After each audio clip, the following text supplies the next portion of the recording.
Hello, I'm Louie Felix, the CEO of Elite Personal Search, and I'm here with my VIP matchmaker, Lyn Bresnahan, who's amazing. Thank you. And we decided that we were going to start this new video blog series that allows people to email in questions, and then we're going to give an interesting twist to this, the male-female perspective. So, we might disagree on a few of the answers to the questions, but we'll see what happens. So we have Ronnie here, who's one of our relationship consultants here in Los Angeles, and she's going to go ahead and read the questions. Okay, the first question comes from a woman in Beverly Hills. Her question is, what should I know before I sign up for a matchmaking service? Go ahead, Louie. You're the expert. What should you know before you sign up with a matchmaking service? Well, the first question I would have for you is, do you know the difference between a matchmaking service and a dating company? Because if you're looking to date, then you're probably not going to be at the right place to come to a matchmaking company. So we want to make sure that you're looking for a long-term, commitment-minded relationship, hopefully leading to marriage and family, because that's usually why people come to a matchmaking company.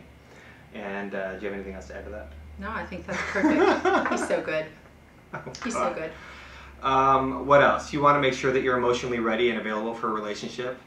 And yeah, and you don't have anybody living with you at the time. Right, and you're not going to move for the next 12 months, because we want to make sure that we can facilitate matches for you. This is going to work if you really want it to, so you need to make sure that everything's in line before you visit the matchmaking company. It's also not an inexpensive service, so if you're struggling to make ends meet, then this probably isn't a great option for you. So you might want to start with. We'd be very happy to meet with you and give you some great advice, but you want to make sure that you're kind of in a place where you're well-rounded in every aspect with your job, your career, your living situation, and your financial situation. Okay.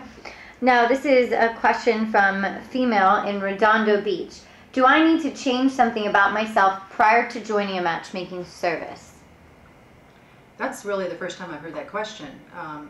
Usually, we want people to come in. We want to meet them. We want to see what their lifestyle's about. And if I think, as a VIP matchmaker, that there's something we need to change, or maybe there's something after we send them out on a match, and we're getting the same feedback from 3 different guys who say she chews with her mouth open or she talks too much, that's something else. But usually, I don't think we need anybody to change anything when they come in here to meet with us. You know, that's exactly what I was going to say, is I think that first and foremost you want to come in as yourself.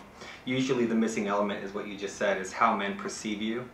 And I can just tell you that men are more visual creatures by nature, so I think that, with that being said, we want to make sure that you just be yourself.